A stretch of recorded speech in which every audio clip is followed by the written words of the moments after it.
We've been hearing rumblings over the last several months about a possible El Nino event. Uh, Yes. can you tell us what is it that scientists are seeing that is some kind of a clue on this, and what does that mean? What does that tell us? Well, I think the announcements that have come out, the official announcements from the Weather Service, the Climate Prediction Center, have been very conservative on this front. There are some things going on in the tropical Pacific Ocean right now that we haven't seen since the 1997-98 El Nino event. And so I don't think the question is whether it's going to be an El Nino. I think we're going to have an El Nino.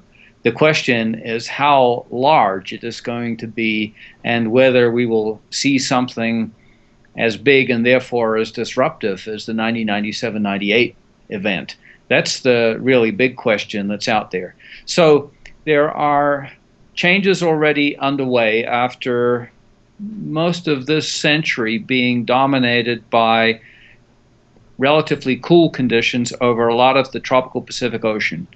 La Nina conditions, as we refer to them, with some small, weak to moderate El Nino events that have occurred. In association with an El Nino event, there is some disruption of the winds in the tropical Western Pacific.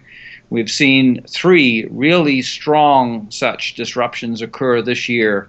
These are often referred to as westerly wind bursts, something like that. And so normally in the tropics we have trade winds. So there's the northeasterly trade winds, southeasterly trade winds. If we get a westerly wind burst, in other words, the winds turn around and come from the other direction in association with some weather disturbances in the atmosphere, then that begins to drive the currents in the ocean in another direction. And it sets off some events within the ocean that push down the cold water, and that effect tends to propagate across the Pacific, and we're seeing that so that at 150 meters depth, there are now uh, ocean temperatures that are 6 degrees Celsius, 10 or 11 degrees Fahrenheit above normal. We haven't seen those kind of temperatures since the 1997-98 event. And in fact, that's the only time we've seen them because we really haven't had sufficient observations before about 1992 to see them earlier than that. Okay, does that, given the lack of records on that, do we think that that's unusually warm for an El Uh, Nino? we think so. So we've seen, smaller El Nino events, and under those smaller El Nino events, we get anomalies of 2 to 3 degrees Celsius in the what is called the thermocline, the divide between the warm mixed upper ocean and the deeper, much cooler ocean well below the surface.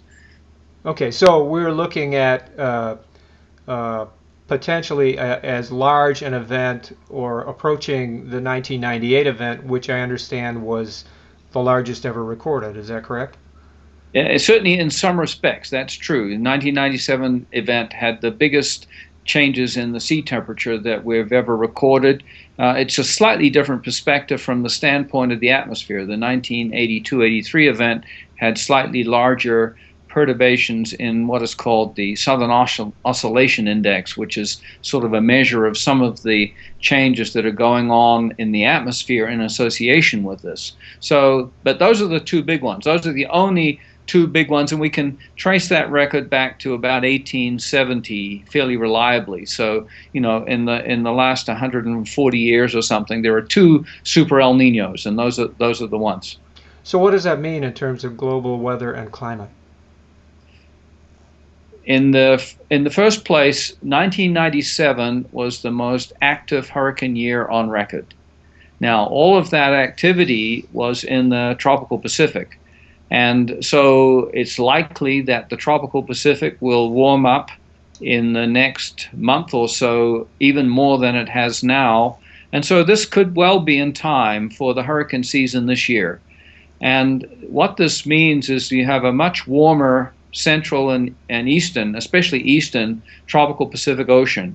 There's a very active hurricane season in the region west of Mexico, and elsewhere in the Pacific. There's a greater threat of hurricanes going into Hawaii and in the southern hemisphere into Tahiti at some points. And on the other hand, a very weak hurricane season in the Atlantic. So these are the first immediate things that begin to have important effects throughout the tropics.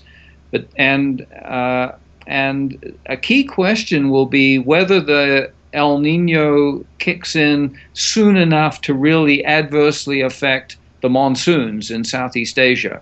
It may be that they will get going sufficiently that it won't be a major factor, but certainly there's a potential also for rather weak monsoons in Asia, and there are some effects in Africa and South America as well. So the weather patterns in the tropics already get disrupted.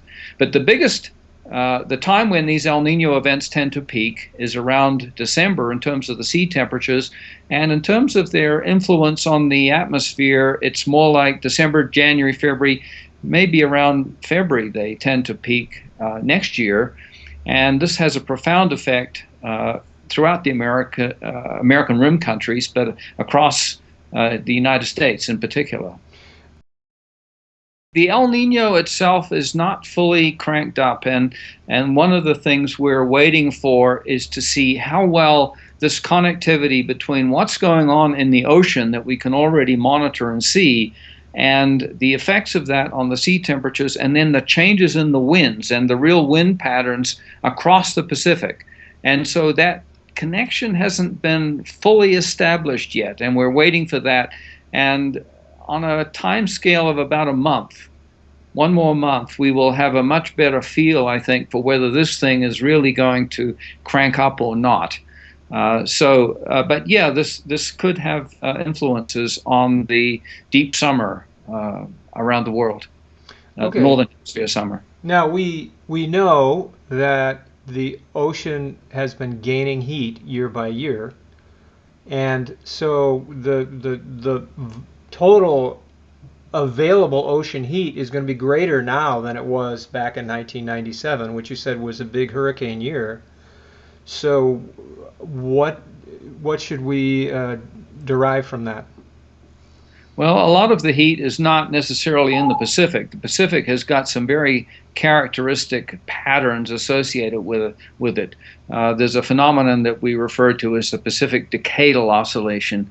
And so in general, in the Western Pacific, it has warmed quite a lot. Sea level has gone up quite substantially. Sea level up till the end of, say, 2013, thereabouts, had gone up since we've made measurements, which began from altimetry in satellites in 1992. Sea level had gone up there about 20 centimeters, about 8 inches. On a global basis, sea level has gone up about 2.9 inches. So that's the global average. But in the Eastern Pacific, in some places, it has actually fallen over that period of time. And so there's an increased gradient across the Pacific. The water, in other words, is piling up in the western part of the Pacific. And this is one of the things that helps to lead to the El Nino event itself. And we can already see this underway. Already in the last 4 months, the sea level has gone up by about 10 centimeters in the central and eastern Pacific. And so some things are already underway in that regard. So there is a redistribution of the heat, but it has to overcome the fact that conditions have been actually below normal or even quite cold, and they're still cold in the southern hemisphere, especially south of the equator.